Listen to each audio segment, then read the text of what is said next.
Hey everyone, today I've got your VHS viral movie review. This third movie in the VHS franchise tries to raise the stakes when it comes to making a video go viral. As far as the storyline goes, there are 4 storylines being told here, and just like the previous films, there's always got to be a favorite one of mine. But let's look at the good, the bad, and the ugly. Vicious Circles is the first story title, and it follows a guy who is following a police chase and trying to make his video go viral.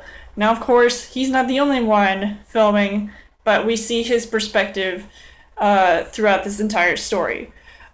His girlfriend goes missing, and now he's trying to track her down as well. So there could be a connection to this, but we don't know as the audience. When I first saw the girl, she's acting weird at first. She's just standing in the middle of the road, not saying anything, and not listening to her boyfriend, who she should have been loyal to in the first place, but some girls just don't like cameras in their face. Throughout the film, it does go back and forth with the storyline, telling this story first, but then it doesn't really have a consistent ending like some of the other ones in the previous VHS movies did.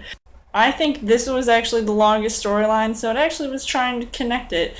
So there were no detectives trying to look at a missing video or something like that, which is why I liked how this video sets it apart from the previous 2 VHS movies. For the next storyline, it was called Dante the Grey, which is about this guy, and in the trailer they basically focused a lot on his story. He's a magician who astounds audiences. He might be even the best magician around, but he also gets in trouble with the law after a few of his assistants go missing. Now, I like this one the best because it just had this really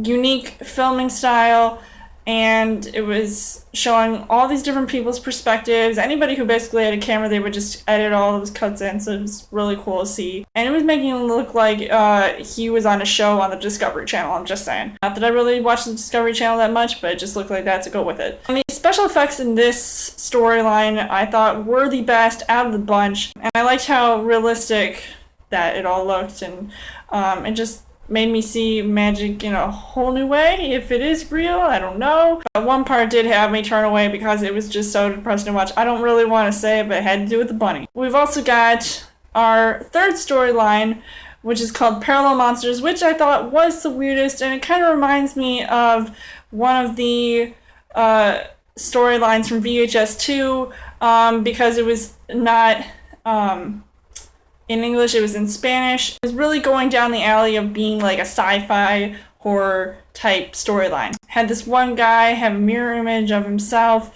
and his house, and it was pretty freaky, and it did remind me a lot of VHS 2 in that one storyline where there's like the one from like a different country. So I thought like that was pretty cool as well to sort of incorporate that in this movie as a whole. But nothing can freak me out more than seeing the mirror version of the guy from this storyline look like he was from Village of the Damned, with all those like monsters with the glowing eyes and the talking weird. Oh man, it was crazy. Yeah, it's gonna keep me up at night. Or was it something else? If you've seen this movie, you know what I'm talking about. Don't write in the comments. Last but not least, there is Bone Storm, which is the final storyline, and the filming mostly is using a GoPro camera, and there's like these kids on their they're trying to do tricks on their skateboards and stuff, and all of a sudden these creepy things come out and they're sort of invading their turf. I thought like those were the creepiest things. It reminded me a lot of the Purge Anarchy. I don't know why, it just did. I thought like it was pretty creepy, but it didn't really set it up well to make it seem like how did they get there. It didn't really explain why these like creepy people were just like sort of on this like, I don't know, skate park or something. So it was really strange. And so that's why I consider this storyline to be the weirdest of the bunch, because I didn't really understand it. But I think it did have one of the best acting around. Like, I feel like most of the acting in this is very subpar, but this one I really found it to be believable with these kids. And their devious ways. And the special effects in this were pretty cool. I mean, I feel like I could, if I was skilled at doing special effects, I could probably do it. It really did sort of look like a video game at times. Though these stories do get pretty graphic as far as the special effects go, I really do enjoy watching these movies. I feel like this should be turned into a cult classic, I'm just saying. Because I feel like this is such a good type of movie, especially in the horror genre. Overall, I thought the VHS Viral was pretty awesome. There were some parts that I liked, and obviously parts that I didn't like, but I would recommend it otherwise, whether or not you're a fan of the other two previous VHS movies. And what did you think about this one?